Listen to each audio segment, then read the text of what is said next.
Hello, I'm Peter Towers, Managing Director of ESS BIZTOOLS. Welcome to this overview of the type of support services that accountants and bookkeepers can offer to family businesses. We're going to look at some of the key issues confronting SMEs in this short overview, looking at succession, structure, and strategic growth. So thank you very much for being with us today. And I will give you this overview of the system that ESS BIZTOOLS has developed. One of the common situations that can occur for accountants or bookkeepers is to have a phone call from a client, and the client indicates that they're thinking about starting a family business, or indeed it might be someone who is currently not operating a family business at all, and they think it'd be a great idea to have the kids in the business and have a happy family event. Unfortunately, that's not the way it always ends up, of course. There can be disputes, there can be fights, and accountants and bookkeepers can be involved in all of this because the clients want to discuss it with someone. Wouldn't it be far better to approach all of this up front and talk to the clients about some of the issues that can occur in family businesses before they go too far down this track, so that they've thought of policies and strategies? So some of the original questions on that phone call could be, should I employ family members in the business? If so, what do I pay them? Can I pay them less than what I would pay a similar arm's length person? Or can I pay them more than what I would pay an arm's length person? And what might be the consequences of that? What would be the effect on the team morale if my shiny-haired son at 18-year-old was being paid more than someone who was 30 years of age and had considerable experience in this industries? Should each member of the family have a shareholding in the business, and should it be equal, or can I allocate shares to different people? What do you think about that? Might be what the phone call is saying to you. What can I do if no one in the business is able to succeed me, including my family members? A couple of them might work for us, but are they going to be suitable to put in the long hours that I do, to do the thinking and planning and thinking of strategies? What can I do then? Have I got to sell the business at that stage? Or could I employ someone from outside? So the result is that you can sit down and have a conversation with your client, utilising the material which we have produced at ESS BIZTOOLS. Succession is a very important issue within a family business.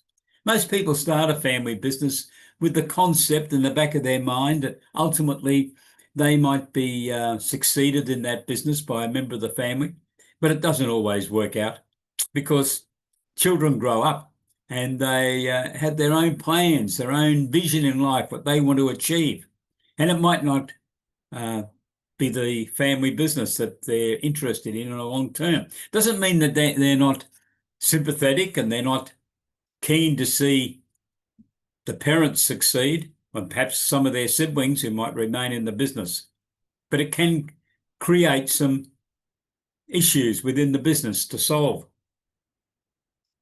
Funding is another very important issue to be considered because all businesses need working capital. They need money. Is the family going to continue to supply the money as the business grows? Because there's nothing as sure as a business grows, it needs more money because it opens new premises, so they've got to be paid for. It might build up its inventory, so there's an investment increase in stock that has to be funded. It might be a major research and development project that always costs money. Sure, there's a reimbursement potential from the government, but that's going to be in the following financial year. In the short term, where's the money going to come from? Has the family got the ability to continue to produce money for this business to grow? Or is it going to need to seek funding from elsewhere? Where might that elsewhere be? Where could the family go out and arrange capital? The employment of family members I touched on in the introduction. It can be a very important issue, especially when it comes to succession, because at times a family business that's well run and well developed and has got a good team finds that no member of the family wants to become the CEO.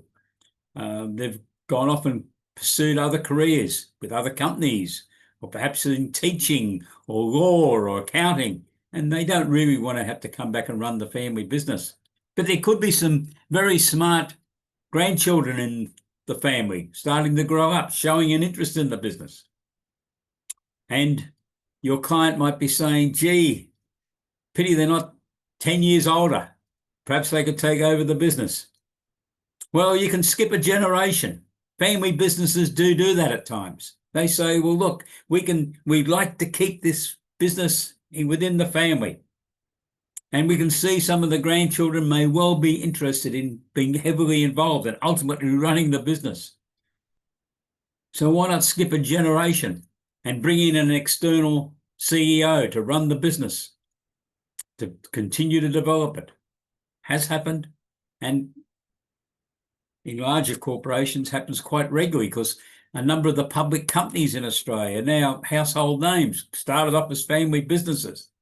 And as they grew, they had to engage other personnel, other leaders within the business. And some of those leaders ultimately become the CEO, the finance director, the members of the board of directors, etc., as they grew with that family business.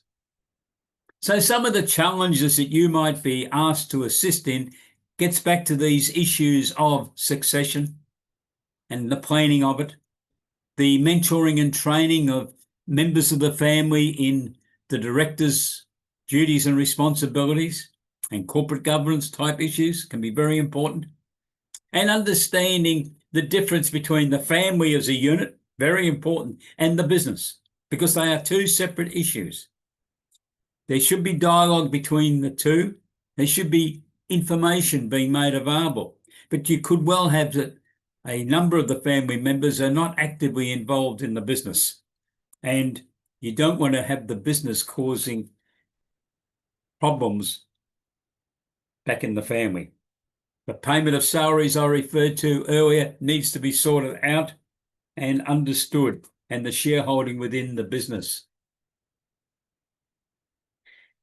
Many founders of family businesses, though, are haunted by fears that all their hard work, their low payments that they paid to themselves over the years to get the business established, might all be lost through a future successor just making very poor business decisions and wasting money, overpaying themselves and their employees, and not being conscious of monitoring the key performance indicators and the business metrics and the discipline of receiving a weekly performance and profitability report so they can manage the business appropriately.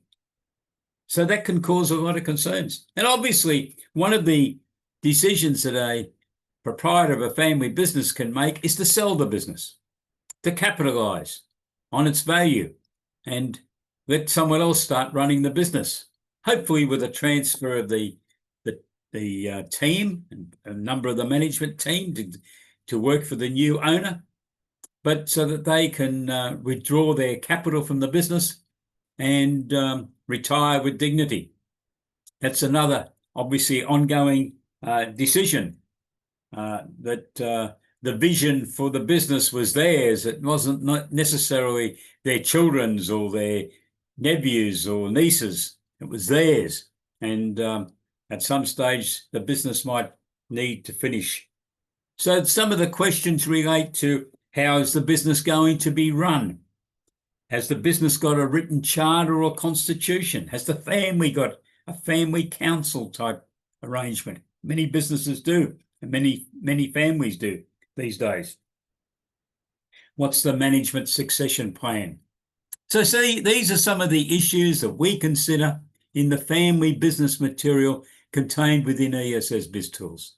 If you would like to know further information, please go to our website, www.ESSBIZTOOLS.com.au, or you can send me an email and we can organise a complimentary Zoom meeting to look at how family businesses work within the overall structure of businesses and the services that ESS BizTools supply to assist accountants and bookkeepers to offer a premier service to assist your clients to survive and thrive in the current very difficult circumstances. If you wish, please send me an email and I look forward to hearing from you. Stay safe. Have a great day. Goodbye.